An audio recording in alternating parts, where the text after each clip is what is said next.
We are live. Good afternoon. Good morning. I'm Vice Mayor Shanika Smith, the Chair of Boards and Commissions Committee, and I'd like to welcome you to the February 9th remote meeting. All council committee members and staff are participating virtually. We appreciate your patience as we work through holding these meetings a bit differently. To help our audience follow along, I'll state each section of the agenda aloud. We are streaming live on the Virtual Engagement Hub, which is accessible through the Virtual Engagement Hub link on the front page of the city website. We also have an option for the public to listen live by phone. For those out there with us today, welcome. For today's meeting, we have the option for people to call in and comment live during the meeting. To call in and comment live, use the same number, 855-925-2801, meeting code 9478. Your phone will be muted and you will hear the meeting live. At this point, speakers will need to press *3 to enter the speaker queue. I will now go through to introduce our committee members and staff. Just give us a quick hello. Councilwoman Antoinette Mosley. Hello. Councilwoman Kim Roney. Hello. Assistant City Manager Richard White. Good morning. Deputy City Clerk Sarah Terwilliger. Hello. Assistant Clerk Jerry Goldberg. Good morning. And now we'll get into the agenda. Can I get a motion to approve January's minutes? Motion to approve. And I have a comment that there's an additional T at the end of my name, the first mention in the first paragraph. Thank you. There's a motion. Is there a second? Second. Okay, I'll do a roll call vote for approval. Councilwoman Roney. Aye. Councilwoman Mosley. Aye. And myself, aye. On today's agenda, we have a couple of updates from the clerk's office and several board recommendations for appointment to make. Jerry, are you going here? Should I turn it over to you or Sarah? Well, the first thing on the agenda is the school board process. Okay. Basically, you have the packets. We had 16 applicants. That includes the 3 current members. At this point, we are asking for direction on the next step, whether you want essays and interviews, and if you do of the entire pool, or if you want to narrow it down to perhaps the top 5 or whatever. So we're just looking for direction from council as to what's next so that we can communicate with the candidates. Okay. I think I skipped something on the agenda, and that is public comment. We want to take public comment at the top of all of our meetings. So we did receive 2 pre-recorded messages, voice messages, and 4 emails for public comment. Both reports have been made available to the public in the public materials folder. Now I open up the live public comment. I apologize, Jerry. I'll open up the public comment now for a half an hour. Staff, are there any callers in the queue? We have 1 caller. Okay, we'll take that comment and then we'll move forward with our board information. Caller, your line is open. Good morning. My name is Rachel Reeser. I'm calling this morning to talk about the Board of Education appointments. As a concerned community member, former Asheville City Schools elementary teacher, and a parent of a rising kindergartner. Communication, transparency, and collaboration are essential. The main responsibility that the Board of Education has to our Asheville City School students is the responsibility to assure them a quality education. It is definitely unique that we have an appointed school board. I am curious why there are no protocols in place to ensure that these appointees are effectively serving the students of our district. The inequity in our system has gotten worse over time, not better. The students of Asheville City Schools and their families deserve accountability. The way that I understand it is that City Council is the only place for ensuring these appointed members are doing their job. So I ask you, What are ways that you are taking responsibility for these appointments? How does the City of Asheville make sure the appointed school board members are meeting the top criteria of quality education for Asheville City School students? How are you all assessing who you will select right now in the middle of a pandemic when it is even more clear than before that changes in our education systems are necessary? How are you assessing how the current board has done with ensuring quality education for all students? What are the current holes that potential new board members could support? Please show us what it means to truly prioritize student achievement, opportunity, and dealing with the major gaps in our struggling Asheville City School system. I do not know all of the individuals who have applied to be appointed to the school board, but I know for a fact that Kate Fisher and Libby Kiles are folks who have invested their hearts and souls in Asheville City Schools for a very long time. Both of these women also understand the inequities that exist and likely have creative solutions to help tackle challenging problems. My son starts kindergarten next school year, and I am hopeful that our community can make some much needed changes to address needs and inequities so that when my son is graduating, Asheville City Schools will look a lot stronger and like a more just school system. Thank you for your consideration. Thank you for listening, and I wish you luck with all of your work.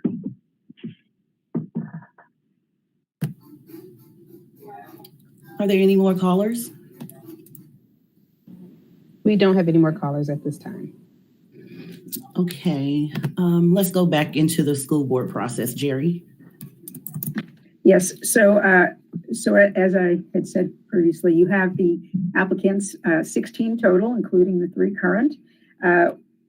We have provided essay questions from past processes and are looking for direction now if you want to require essays and or interviews and of all the candidates or select a final number. Vice Mayor,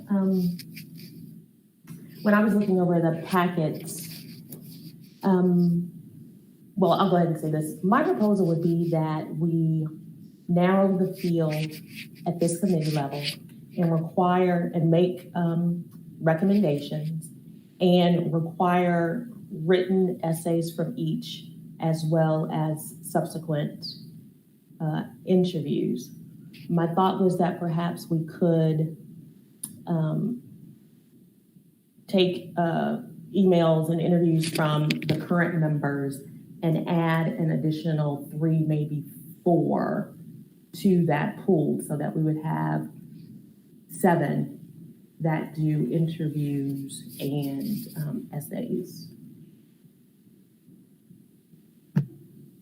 Okay, so you're saying that we include, I just want to make sure I got what you said, for us to move forward, to narrow the field a bit, and to allow those individuals to receive the essay questions and move forward to the interview process before full council.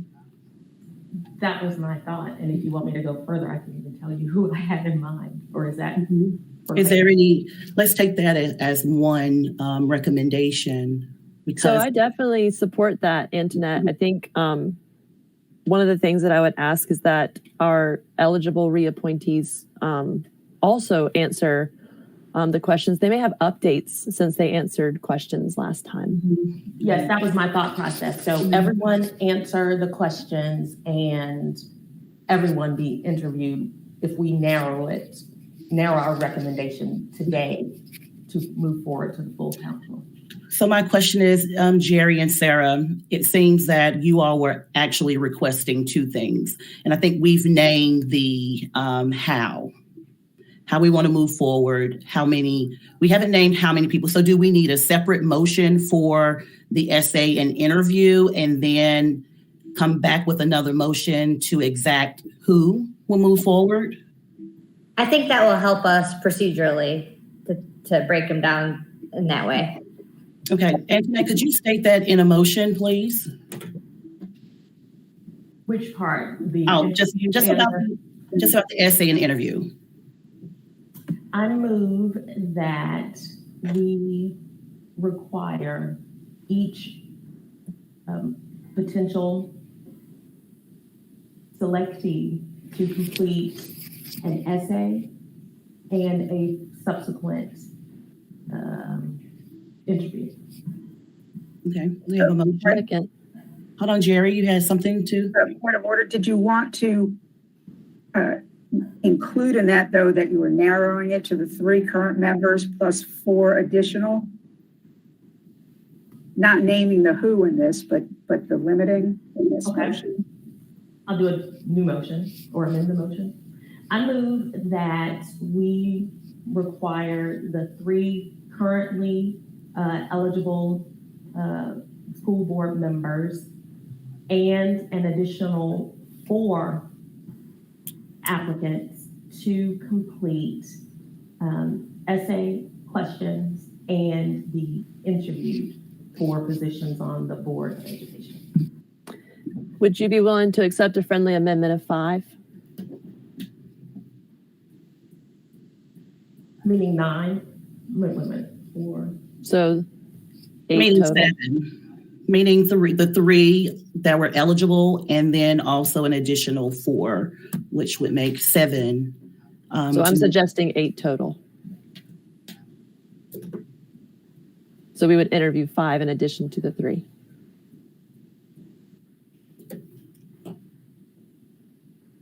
It's fine with me. Okay. Yeah. Second. Okay, I have a motion and a second. I'll do a roll call vote. Councilwoman Mosley, Aye. Councilwoman Roney, Aye. and myself, aye. Now let's move forward to identify the additional 5. We don't have to name the ones that are eligible for reappointment. So let's have a conversation about the 5 members that we're going to add, the 5 applicants that we're adding. So what I'll do is, Madam Vice Mayor, I'll mention the 4 I had in mind, and there might very well be some overlap. Don't really know. So the names I was interested in were Stephen Blunt, Peyton O'Connor, Michelle Delange,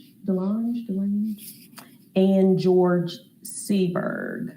I was interested in Stephen Blunt because I found his story particularly compelling. He is a young Black man. I wish I were this together when I was his age. He he's a graduate of the Asheville City School system. He's currently a juvenile court counselor. And he just has significant community outreach. He used to work for the Housing Authority. I found his application particularly impressive. Peyton O'Connor, a parent of 5, a very interesting background, works with Parks and Recreation, was also a platoon sergeant. George Seberg was a former executive director for the Asheville City Schools Foundation, a former middle school teacher, as well as an equity facilitator. And then finally, Michelle, Fulbright scholar. She's a grad student in urban education with a focus on anti-racism in urban education. Those were my 4 standouts. There is some overlap with your selections and mine, but I'll first start by adding to make the 5 total with Jacqueline McHarg. She's a dean of student. She's over dean of students at UNCA. She's a parent. She mentioned being knowledgeable in ACEs, adverse childhood experience, community trauma, and some of the bias when it comes to testing. She just had a wealth of knowledge as it pertains to behavioral intervention. I would like to add her to your number to make 5. Kim? Well, we have a wealth of resourceful neighbors who applied for this position, and I'm just so thankful. There is some overlap. I have the intent of lifting up Pepe Acebo, Libby Kiles, Kate Fisher, as well as Stephen and Michelle.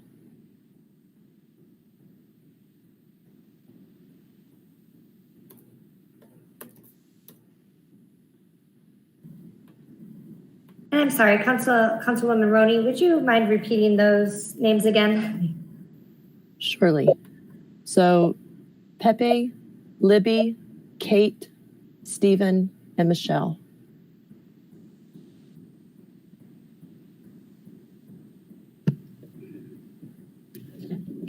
Okay, so I'm trying to figure out the process because we have now, I guess the overlap would identify who, Sarah?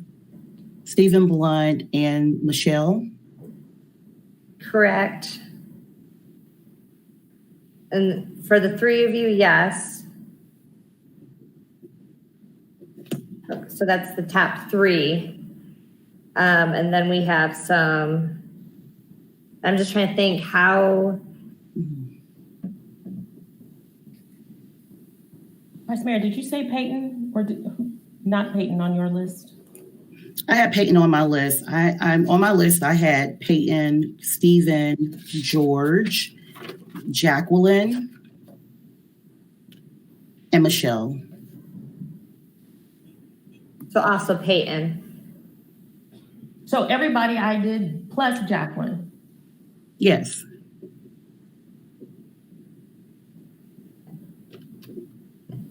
Trying to think historically we have, and what we can do, as you know, this will go to the full council as well for the full council to vote. So, and let me know your thoughts, bringing forth all these names and maybe doing a tally vote tonight. Or there may be different discussion or that maybe another council member adds other names, but trying to think. That is what I've seen.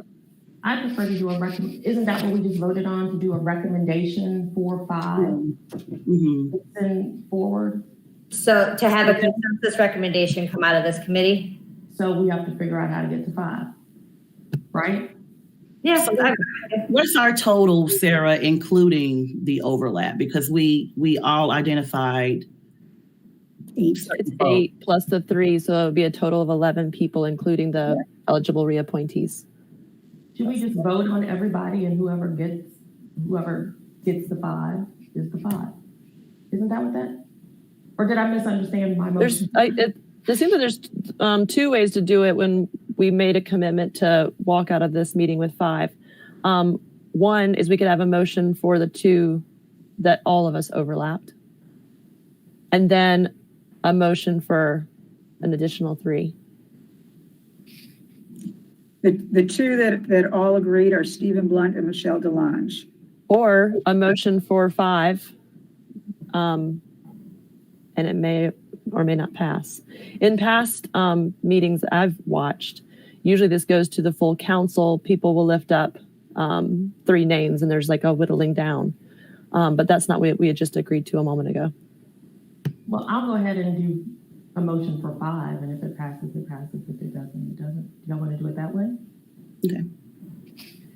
I move that we recommend Michelle DeLange, Peyton O'Connor, Stephen Blunt, George Seberg, and Jacqueline.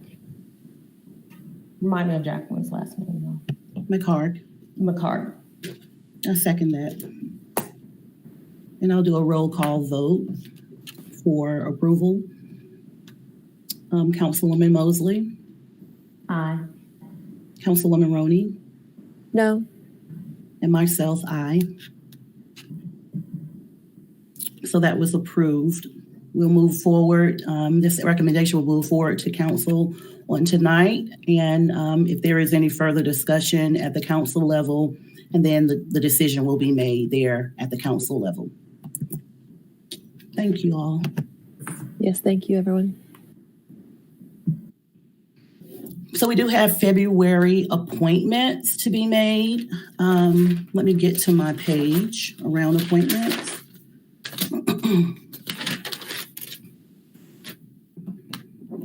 We have 2 alternate seats for Board of Adjustments. No, let me go back to Audit Committee. The staff recommends Susan Darnell, so I'd like to make a motion to appoint Susan Darnell to the Audit Committee. Is there a second? Second. All right, I have a motion and a second. I'll do a roll call vote for approval. Councilwoman Mosley, Aye. Councilwoman Roney, Aye. and myself, aye. For Board of Adjustments, we have 2 alternate seats.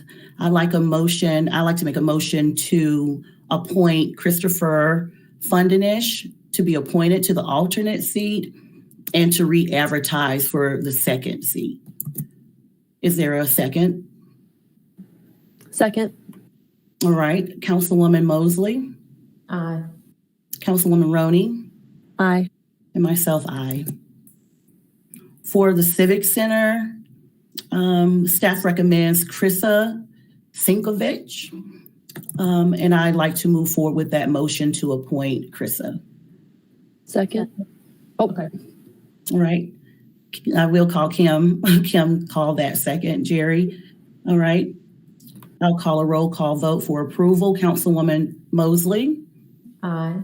Councilwoman Roney, Aye. and myself, aye. The Fireman's Relief Fund, historically, the appointment comes from staff, comes from council level, and the person who fills that seat is normally our CFO. Our CFO, that is an interim, Tony McDowell is interim CFO, so I'll make a motion to appoint Tony McDowell to that seat. Is there a second? Second. All right, motion and second. Councilwoman Mosley, Aye. Councilwoman Roney, Aye. and myself, aye. And for the Riverfront Development Commission, I'll make a motion to appoint Ben Williamson to that seat. Is there a second? Second. All right, there's a motion and a second. I'll do a roll call vote. Councilwoman Mosley, Aye. Councilwoman Roney, Aye. and myself, aye.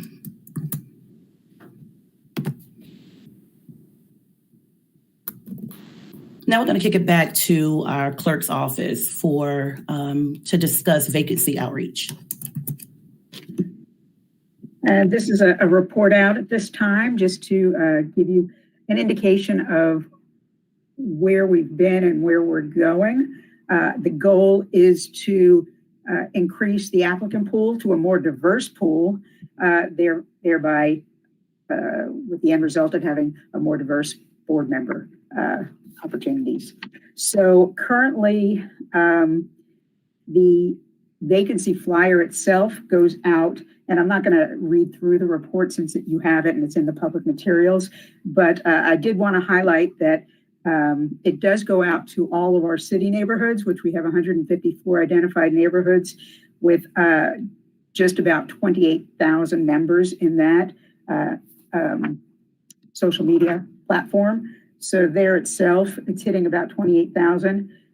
We also target various organizations such as the Asheville Racial Equity Institute, Disability Partners of Asheville, United Way, Beloved, the Asheville School System, where we also ask them to share with their members. We started with the February vacancies, so last month, with a more targeted outreach to the Interdenominational Ministerial Alliance, which is primarily made up of African-American ministers, not solely, but primarily, with a targeted outreach, asking them to share with their congregations. And we received positive feedback from that. I am in the process now of reaching out to various media outlets in an attempt to not just get them to share the information, but to start highlighting some of the boards and commissions where we have vacancies. What that looks like will vary depending on the media outlet itself and the forum, but we are targeting specifically this month, I hope to target WRES, the Urban News, Ola Carolina, La Noticia, WWNC, and WOXL. Those are the ones I've identified for this month to target and hopefully to get on a monthly recognition status where we do a targeted interview or article. So, Jerry, if I may, I've been asking for some of these recommendations for a minute. So I'm so glad to hear that we're doing some outreach with radio and with Yes. Ola Carolina for print and urban news. Have we reached out to JM Pro, who's also doing video and radio outreach in community? I have not, but that's an excellent suggestion, and I will add them onto my list. And if we could add, thank Yes. you. And if we could add CoThink as well, just as I'm thinking like of where folks are doing outreach already. What I'm understanding is that if we have an opportunity to translate the vacancy language into Spanish, Yes. would be a welcome invitation, even if that includes a sentence about the meetings being held in English, that it will be more welcoming. Absolutely. One of the discussions we're holding later today is vulnerable populations within that our department serves, and English as a second language is one, and offering translation services. I don't know if that's a possibility, but definitely translating some of the materials for sure is something that I would like to see. Would like to bring forward. If I may ask that you send. On that note, I would suggest we reach out to CPC, Center for Participatory Change. They do deep work around language justice, so they'll be able to do interpretation and translation. Perfect. I also would like to target some of the professional service organizations, some of the fraternities and sororities. So if you all have any contacts with any of those, if you could forward those to me as well, that would be greatly appreciated. That's good. Thank you. Thank you. That's good. That's good work. And now under unfinished business, I think we'll keep it your way, Jerry.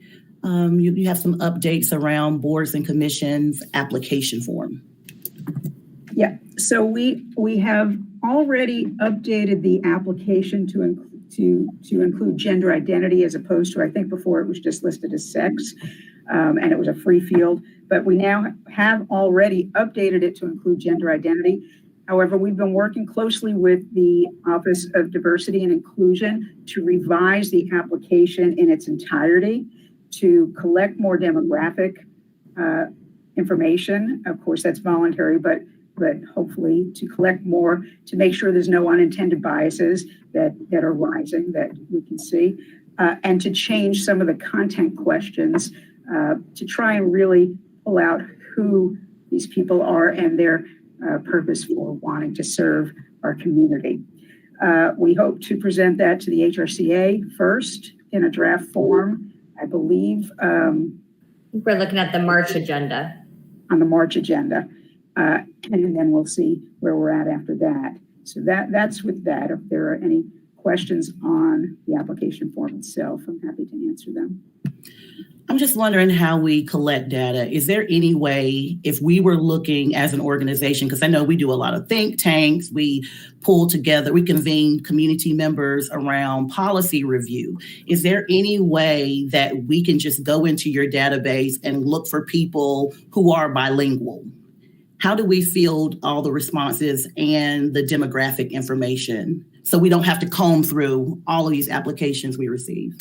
At this point, that's not easy to do, and we're capturing only a few specific data points.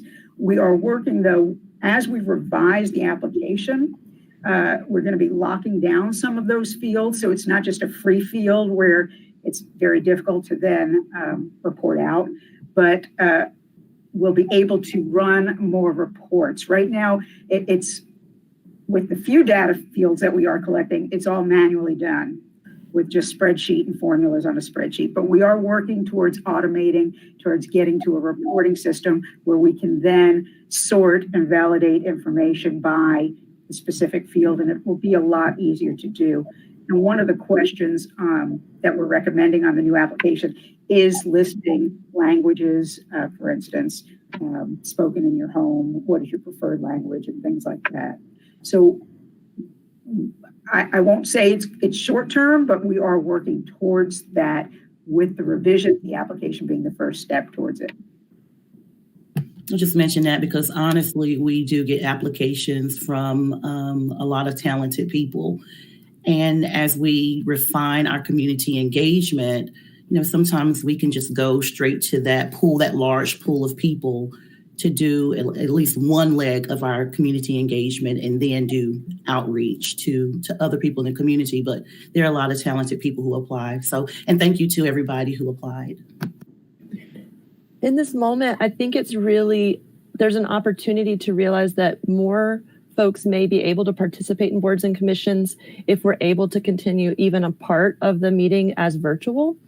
But we may be able to make a stronger case for that in the future if we understand what folks' transportation options are. I don't know how that will fit into an application process, but especially if we have to make that case later at the state level and join other cities across the state in that. I also wanted to lift up that I've had the great pleasure of serving on boards and commissions with 4 members of our community that have limited or no vision. So I really want to remember that this document needs to be accessible, regardless of whether or not the applicant can see. So I don't know how the software works, but I know there's a software that can read applications. So I think we're going to have to be intentional about checking to make sure the application is accessible. Thank you. Okay, looks like you all have more information about the Housing Authority seat on Affordable Housing Advisory Commission, AHAC. Yes, so the board met last week and they passed a motion to expand their board by 2 seats.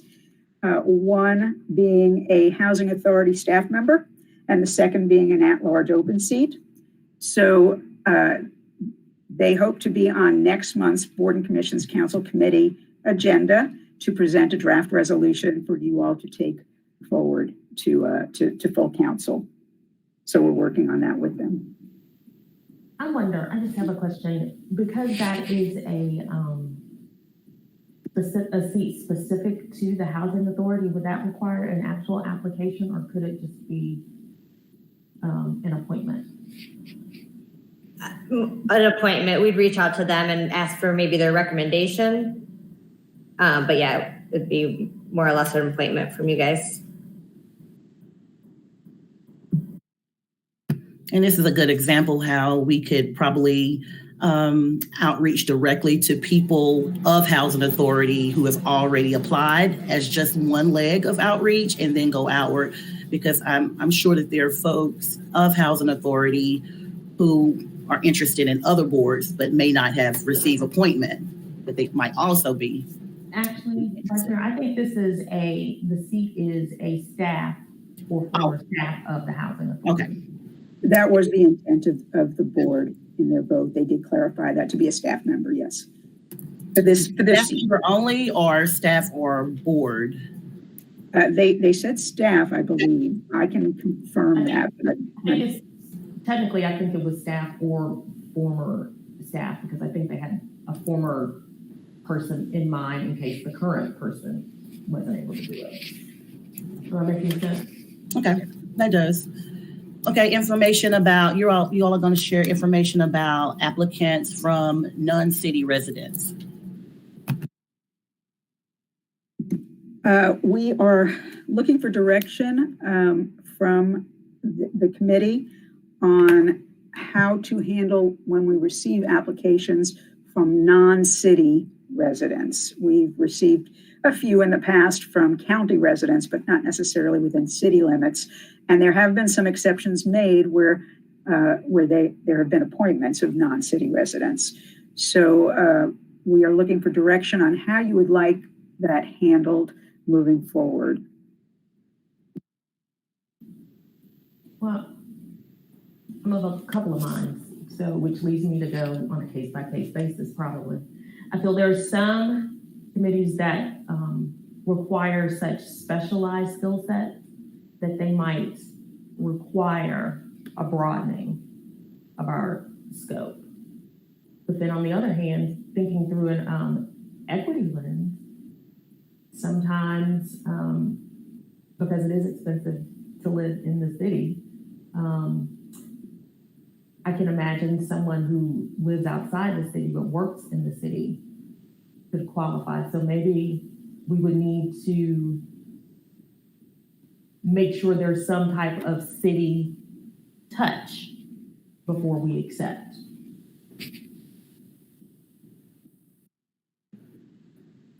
I'm inclined to go with a case by case basis so that we can prioritize as we need to.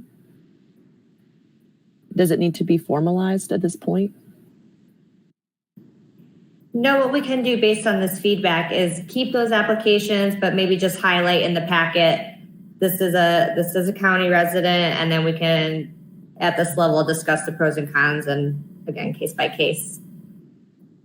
So we'll keep those applications in the packet.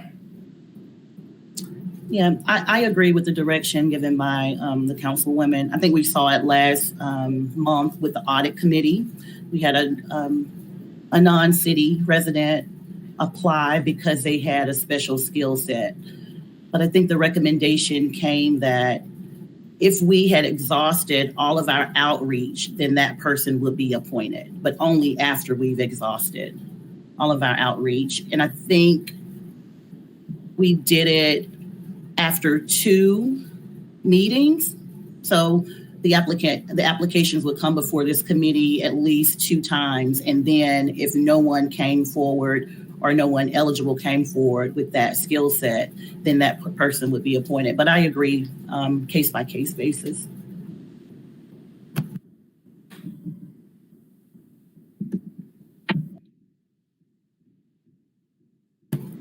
Okay, under informal discussion, yeah, we'll keep it with you all, the clerk's office. Transit passes for committee members. So last year was the first year that City Council approved transit passes as a thank you for service and also as an accessibility assistance for committee members who desired or needed one. And we continued that this year. Those transit passes, all who requested one have been notified that those are now available. Of course, it's still free fares, but they are available for pickup now, and they are valid through December 31st of this year.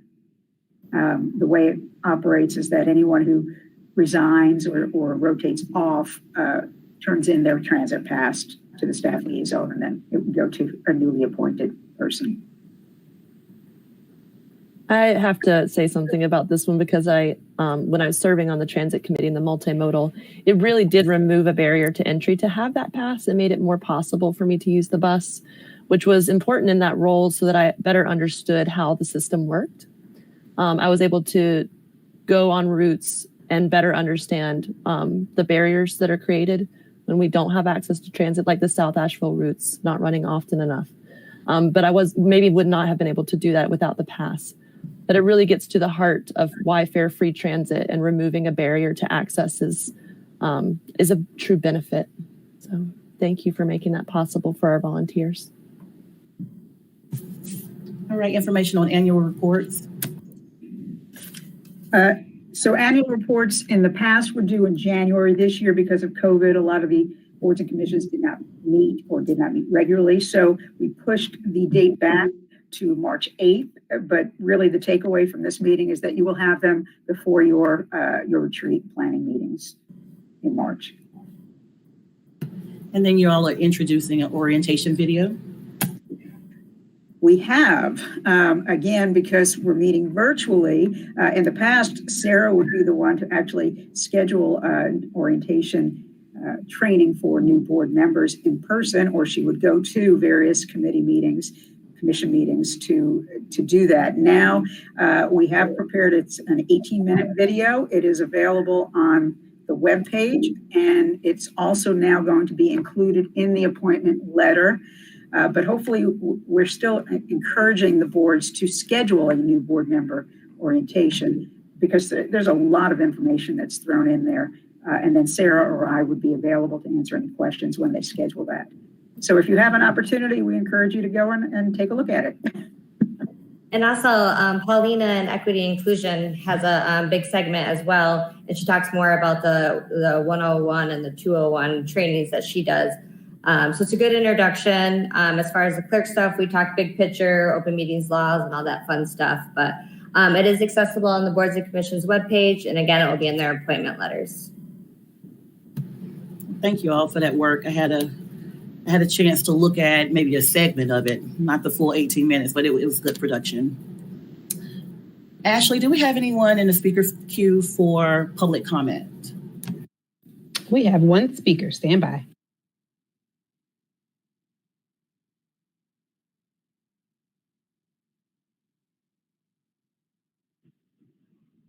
Hi, can you hear me?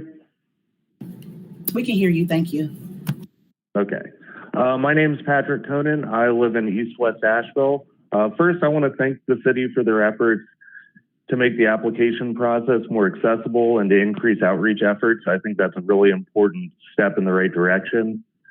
I do want to encourage this committee to start to think of ways we can make it easier for residents to participate in the meetings themselves.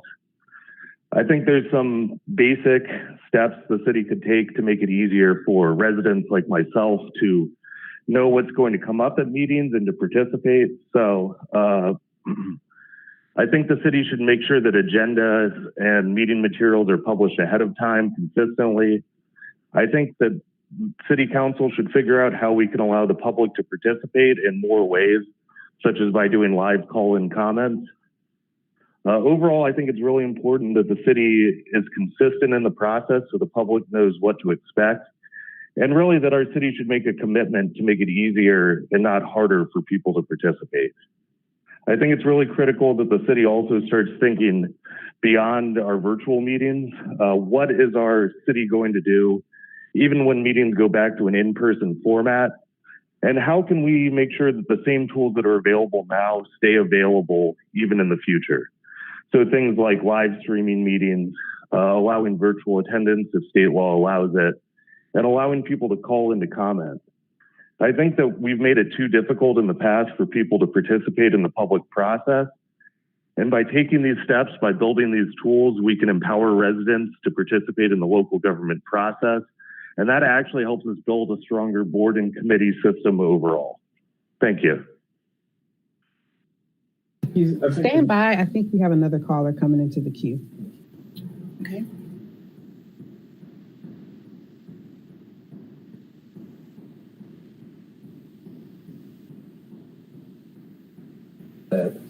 Okay, they didn't join the queue, council. Okay. Is there any more discussion from the committee before we adjourn? I do have one thing that I think has to be addressed. There have been some concerns about the last Planning and Zoning Commission meeting and how folks were able to have public comment. I'm not sure how we have an official response on that, but it does get to the consistency of how folks can expect to be able to participate. And if live calls are available, can they be available for all of our meetings? So just, it gets back to that like ability to participate. And we need folks to bring their professional and lived experience to the table to join the conversation. So I think we are going to need an official response and maybe some sort of way to put that out publicly in a consistent way. Okay, before we adjourn, I would like to say thank you to the clerk's office. This was an exceptional amount of work this go around. We're bringing together the Board of Education process and all of that information, and even reaching back to study how we conducted this session in other years. And also the reappointments, that's always a heavy lift. So thank you for getting all the information to us in time and on time. With that being said, this meeting is adjourned. See y'all later.